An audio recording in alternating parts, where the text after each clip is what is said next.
الحمد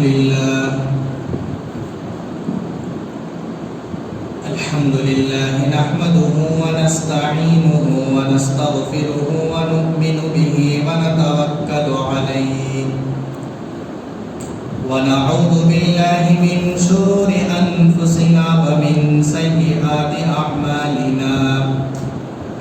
من يهده الله فلا مضل له ومن يضلله فلا هادي له ونشهد أن لا إله إلا الله وحده لا شريك له ونشهد أن سيدنا ونبينا ومولانا محمدا عبده ورسوله أما بعد فأعوذ بالله من الشيطان الرجيم بسم الله الرحمن الرحيم نون والقلم وما يسطرون ما أنت بنعمة ربك بمجنون وإن لك لأجرا غير ممنون وإنك لعلى خلق عظيم. وقال في موضع آخر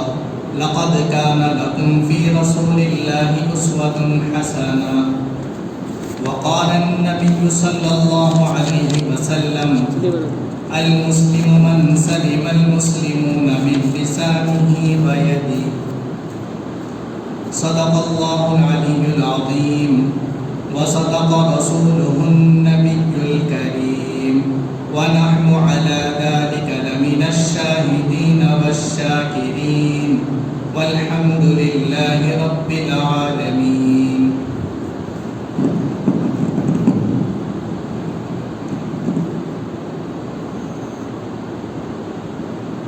حمد و ثنا اور کبریائی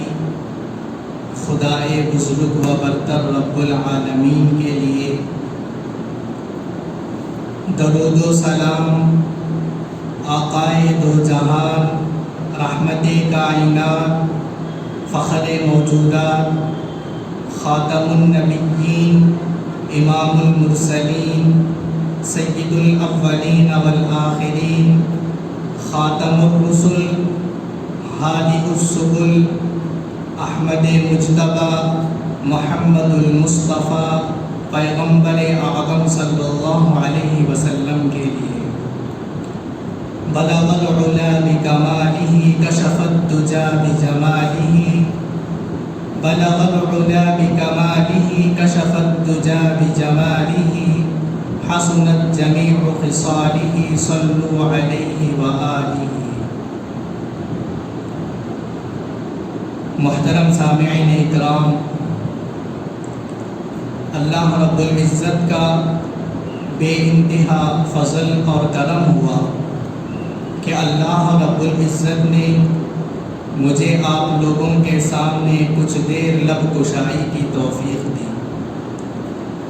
دعا کیجیے کہ اللہ رب العزت مجھے صحیح کہنے کی توفیق عطا فرمائے اور ہم سب کو ان باتوں پر عمل کرنے کی توفیق عطا فرمائے. دوستو، آج کا ہمارا عنوان ایک ایسا عنوان ہے جس کی ضرورت ہے. وہ عنوان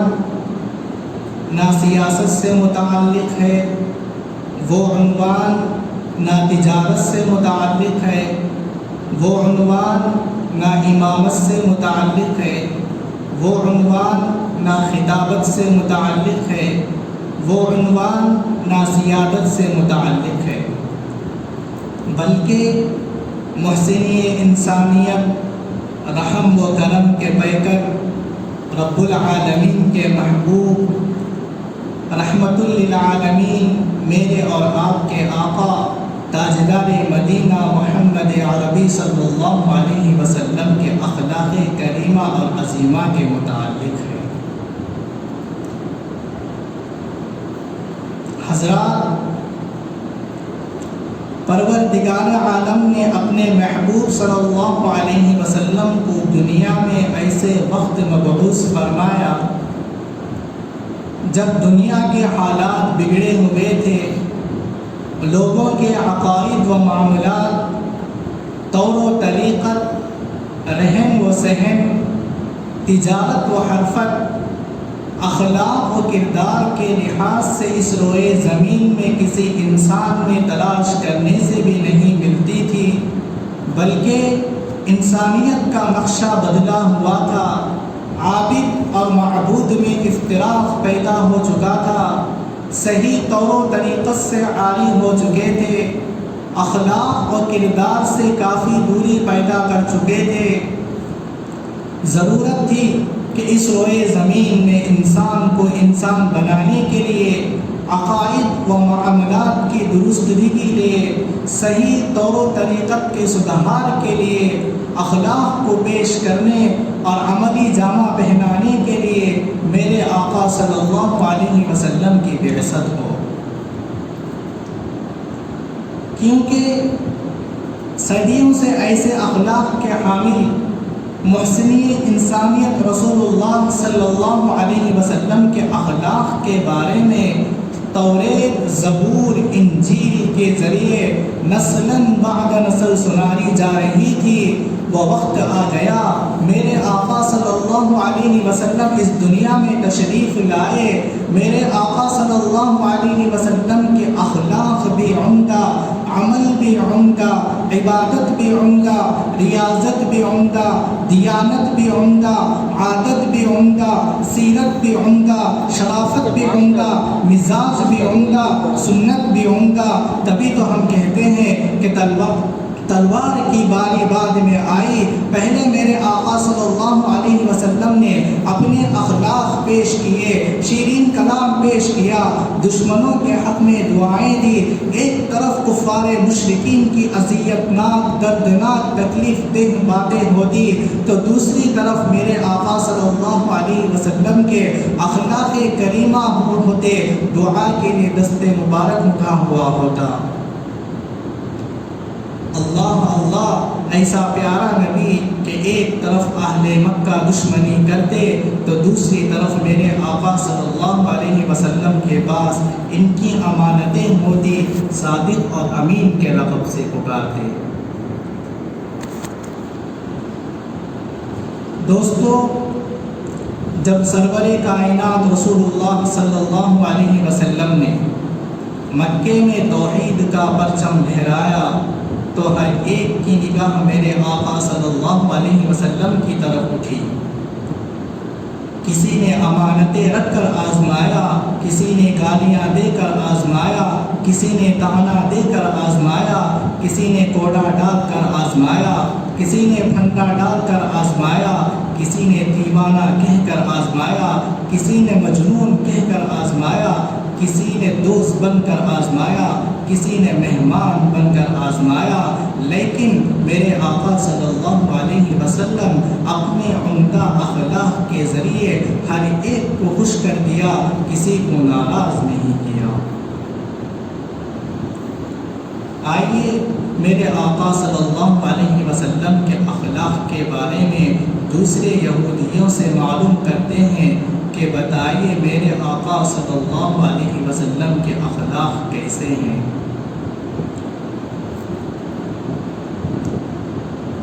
ایک یہودی میرے نبی صلی اللہ علیہ وسلم کے گھر مہمان بن کر آیا، آنے کا انداز عجیب و غریب ہے، ہاتھ میں ننگی تلوار لیے آتا ہے، انداز دشمنوں کا ہے، نستہ خانہ، نہ ادب نہ احترام، آ کر کہتا ہے یا محمد میں تیرا مہمان ہوں، دور سے آیا ہوں، تھکا مند ہوں، بھوک اور پیاس سے دوچار ہوں، سب سے پہلے مجھے کھانا کھلاؤ۔ دیکھو دنیا والوں، میرے نبی صلی اللہ علیہ وسلم کے اخلاق، میرے نبی صلی اللہ علیہ وسلم نے فرمایا ہاں ہاں تو میرا مہمان ہے۔ سبحان اللہ، کتنا عمدہ اخلاق ہے۔ یہودی سے نہ نام معلوم کیا گیا، نہ یہ معلوم کیا گیا کہ ننگی تلوار لے کر کیسے آئے ہو، کیا ارادہ ہے، کب تک قیام رہے گا، کچھ بھی نہیں معلوم کیا گیا، بلکہ فرمایا ہاں ہاں تو میرا مہمان ہے۔ میرے آقا صلی اللہ علیہ وسلم یہودی مہمان کے لیے دسترخوان لگاتے ہیں، گھر کا ماحضر کھانا پیش کرتے ہیں۔ یہودی مہمان دسترخوان پر ڈھیلے بیٹھ جاتا ہے، نہ ادب نہ احترام، کھانا کھانا شروع کرتا ہے، نہ میرے آقا کا خیال کرتا ہے، نہ سنت کا خیال کرتا ہے، روٹیاں توڑ توڑ کر کچھ کھاتا ہے، کچھ گراتا ہے، نہ بسم اللہ پڑھا، نہ الحمدللہ کہا، نہ خدا کا شکر ادا کیا۔ میرے نبی صلی اللہ علیہ وسلم اپنی نگاہ نبوت سے دیکھ رہے ہیں کہ میری دسترخوان پر میرے سنت کی دھجیاں اڑائی جا رہی ہیں، لیکن قربان جائے میرے آقا صلی اللہ علیہ وسلم کے اخلاق کریمہ اور عظیمہ پر یہودی مہمان دیکھتا ہے کہ محمد صلی اللہ علیہ وسلم نہ ناراض ہوئے، نہ غصہ ہوئے، نہ برا بولے، نہ اذیت دی، نہ پریشانی دی، نہ بھوکا رکھا، نہ پیاسا رکھا، بلکہ عزت دی، ہمت دی، حوصلہ دیا، احترام کیا، مہمان بنایا، گھر کا کھانا پیش کیا۔ یہودی مہمان دل میں سوچتا ہے کہ جو برسوں سے سنتا آ رہا ہوں کہ آخری نبی محمد صلی اللہ علیہ وسلم ہوں گے، مکے میں پیدا ہوں گے، ان کے اخلاق و کردار بہت عمدہ ہوں گے، یہ باتیں، یہ اوصاف ان میں موجود ہیں، لیکن پھر بھی محمد صلی اللہ علیہ وسلم کو آزمایا جائے اور کوئی تکلیف دی جائے جس سے محمد صلی اللہ علیہ وسلم پریشان ہوں۔ یہودی مہمان کہتا ہے کہ اے محمد صلی اللہ علیہ وسلم، تو نے مجھے کھانا کھلایا، پانی پلایا، اب آرام کرنے کے لیے بستر لگا دو۔ میرے آقا صلی اللہ علیہ وسلم کے گھر ایک ہی بستر ہے جس پر آپ صلی اللہ علیہ وسلم آرام فرماتے ہیں، وہی یہ الہی کا نزول اسی بستر پر ہوتا تھا۔ میرے آقا صلی اللہ علیہ وسلم کا بستر پاک اور صاف، اور یہودی کافر میرے آقا صلی اللہ علیہ وسلم کا مہمان ہے۔ میرے آقا صلی اللہ علیہ وسلم فرماتے ہیں، ہاں ہاں میرے مہمان، بستر لگاتا ہوں، تم آرام کرو۔ میرے آقا صلی اللہ علیہ وسلم یہودی مہمان کے لیے بستر پیش کرتے ہیں۔ یہودی مہمان بستر پر فوراً لیٹ جاتا ہے، نہ ادب نہ احترام، محمد صلی اللہ علیہ وسلم سے پوچھتا بھی نہیں کہ بستر ایک ہی ہے، تم کہاں آرام کرو گے۔ یہودی حیران و پریشان ہے کہ عجیب ان کا اخلاق کا آدمی ہے، جو کچھ مانگا سب کچھ پیش کر دیا، نہ ناراض ہوا، نہ غصہ ہوا، نہ برا بولا، نہ تکلیف دی، نہ اذیت دی، نہ پریشانی دی، نہ بھوکا رکھا، نہ پیاسا رکھا، بلکہ عزت دی، ہمت دی، حوصلہ دیا، احترام کیا، مہمان بنایا، آرام ہی آرام، سکون ہی سکون، راحت ہی راحت، عافیت ہی عافیت، نہ ڈر نہ خوف نہ بے چینی۔ محمد صلی اللہ علیہ وسلم تیرے اس اخلاق کریمہ اور عظیمہ پر دنیا قربان ہو جائے۔ میرے آقا صلی اللہ علیہ وسلم نے یہودی کو آرام سے سلایا اور خود شب بیداری کے لیے امت کی مغفرت کرانے کے لیے دعا میں مشغول ہو گئے۔ ادھر یہودی دل میں ارادہ بناتا ہے کہ محمد صلی اللہ علیہ وسلم کو ہر طرح سے آزمایا، لیکن بالکل سچ اور حق پایا، اب پھر اور ایک بار آزما کر دیکھ لوں تاکہ محمد صلی اللہ علیہ وسلم کو تکلیف ہو اور ان کے ساتھیوں کو بھی تکلیف ہو۔ یہودی مہمان رات کی تاریکی میں میرے آقا صلی اللہ علیہ وسلم کے بستر پر پیشاب کرتا ہے، پیخانہ کرتا ہے، میرے آقا صلی اللہ علیہ وسلم کے بستر کو ناپاک کر دیتا ہے۔ رات کی تاریکیوں میں یہودی نے بطور آزمائش یہ حرکت کر دی، لیکن تھوڑی دیر میں یہودی گھبرانے لگا، خوف کرنے لگا، پریشان ہونے لگا، ڈرنے لگا کہ ہو سکتا ہے اب بھی محمد صلی اللہ علیہ وسلم اپنے عمدہ اخلاق کی وجہ سے مجھے کچھ بھی نہ بولیں، لیکن اگر صحابہ کو اور حضرت عمر فاروق رضی اللہ تعالی عنہ کو خبر لگ گئی تو کوئی ان سے بچا نہیں سکتا۔ اس لیے ابھی نہ محمد صلی اللہ علیہ وسلم بیدار ہیں اور نہ صحابہ اکرام بیدار ہیں، اسی وقت راہ فرار اختیار کر لیتے ہیں تاکہ صبح تک اپنے منزل مقصود تک پہنچ جائیں۔ یہودی مہمان میرے نبی صلی اللہ علیہ وسلم کے بستر کو ناپاک کر کے راستہ اختیار کر لیتا ہے، ادھر میرے نبی صلی اللہ علیہ وسلم مہمان کی خبر لینے کے لیے حجرے میں آتے ہیں۔ بستر خالی ہے، مہمان غائب ہے، نجاست پڑی ہوئی ہے، بدبو آ رہی ہے،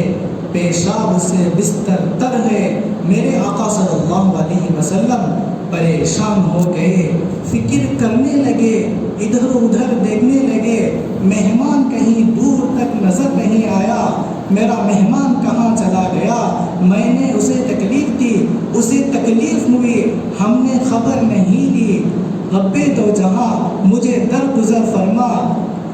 مجھے کہنے دیجئے کہ محمد صلی اللہ علیہ وسلم کی یہ تڑپ، یہ درد، یہ تلاش، یہ جستجو میرے آقا صلی اللہ علیہ وسلم کے عمدہ اخلاق کے بارے میں، تبھی تو قرآن کہتا ہے إِنَّكَ لَعَلَىٰ خُلُقٍ عَظِيمٍ لَقَدْ كَانَ لَكُمْ فِي رَسُولِ اللَّهِ أُسْوَةٌ حَسَنَةٌ۔ میرے آقا صلی اللہ علیہ وسلم حجرے میں تشریف لائے، بستر کو اٹھایا، پانی لیا، اپنے نبوت کے ہاتھ سے دھونا شروع کیا۔ اتنے میں میرے آقا صلی اللہ علیہ وسلم کے غلام حضرت بلال رضی اللہ تعالی عنہ آئے۔ اس منظر کو دیکھ کر پریشان ہو گئے، تڑپ گئے، یا رسول اللہ صلی اللہ علیہ وسلم یہ کام میرے ذمہ کیجئے، میں آپ کا خادم ہوں، میرے رہتے ہوئے آپ تکلیف نہ اٹھائیں۔ دوستو، میرے آقا صلی اللہ علیہ وسلم کا جواب سنیے، اخلاق بنائیے، کردار بنائیے، سنت پر عمل کیجیے۔ میرے آقا صلی اللہ علیہ وسلم نے فرمایا، میرے بلال مہمان میرا ہے نہ کہ تمہارا، اس لیے خدمت کا حق بھی میرا ہے۔ کل اگر رب مجھ سے سوال کر لیا تو یہ سوال مجھ سے ہوگا نہ کہ تم سے، اس لیے بستر میں ہی صاف کروں گا۔ ادھر آدھے راستے میں یہودی کو یاد آتا ہے کہ تلوار چھوڑ کر جا رہا ہے۔ فکر ہوئی، پھر ہمت کی کہ چلو ابھی نہ محمد صلی اللہ علیہ وسلم بیدار ہوں گے، نہ صحابہ اکرام بیدار ہوں گے، تلوار لے کر جلدی واپس ہو جاؤں گا۔ تبھی تو کہا جاتا ہے کہ خدا جس کو ہدایت دے اسے کوئی گمراہ نہیں کر سکتا۔ یہودی مہمان، تم تلوار چھوڑ کر نہیں جا رہے ہو بلکہ ہدایت چھوڑ کر جا رہے ہو۔ یہودی تیز تیز قدموں کے ساتھ جلدی جلدی واپس ہوتا ہے۔ جب دوبارہ دربار رسالت میں حاضر ہوتا ہے تو عجیب منظر دیکھتا ہے کہ محمد صلی اللہ علیہ وسلم بیدار ہیں، صحابہ اکرام بیدار ہیں، بلال رضی اللہ تعالی عنہ موجود ہیں، بستر موجود ہے، پانی موجود ہے، آپ صلی اللہ علیہ وسلم بستر کو صاف کر رہے ہیں۔ میرے آقا صلی اللہ علیہ وسلم کی نظر جب مہمان پر پڑتی ہے تو میرے آقا صلی اللہ علیہ وسلم فرماتے ہیں، مہمان کہاں چلے گئے تھے؟ تجھے تکلیف ہوئی، ہم نے خبر نہیں لی۔ محمد صلی اللہ علیہ وسلم کو رات میں اٹھایا ہوا ہوتا تو محمد صلی اللہ علیہ وسلم تیری خدمت کے لیے حاضر ہو جاتا۔ اللہ اللہ، یہ شفقت، یہ محبت یہ پیار، یہ درد مند میرے آقا صلی اللہ علیہ وسلم کے دہن اقدس سے موتی بن کر نکل رہے تھے، ادھر یہودی حیران و پریشان ہے لیکن اطمینان بھی ہے۔ یہودی کہتا ہے کہ اے محمد صلی اللہ علیہ وسلم بس کرو، میں نے تجھے تکلیف دی، میں نے تجھے پریشان کیا، میں نے تجھے اذیت دی، میں نے بد کلامی کی، میں نے بد احترامی کی، بستر بعد میں صاف کرنا، پہلے مجھے پاک کرو، میرے ماں باپ تیرے پر قربان ہو جائے، سب سے پہلے مجھے کلمہ پڑھا دو، اشہد ان لا الہ الا اللہ واشہد ان محمد عبدہ ورسولہ۔ میرے آقا صلی اللہ علیہ وسلم نے یہودی کو مسلمان بنایا، آخرت بنا دی، میرا دعویٰ ثابت ہوا، انک لعلی خلق عظیم لقد کان لکم فی رسول اللہ اسوۃ حسنہ۔ یہودی نے اسلام کو قبول کیا، نبی کو نبی مانا اور رسول کو رسول مانا، ڈر سے نہیں، خوف سے نہیں، تلوار سے نہیں، جنگ سے نہیں، زور سے نہیں، ظلم سے نہیں، بلکہ میرے آقا صلی اللہ علیہ وسلم کے اخلاق کو دیکھ کر اسلام قبول کیا، بلکہ میرے آقا صلی اللہ علیہ وسلم کے کردار کو دیکھ کر اسلام قبول کیا، بلکہ میرے آقا صلی اللہ علیہ وسلم کے محبت و شفقت کو دیکھ کر اسلام قبول کیا۔ دعا کیجیے کہ اللہ رب العزت ہم سب کو اخلاق کی دولت سے مالا مال فرمائے۔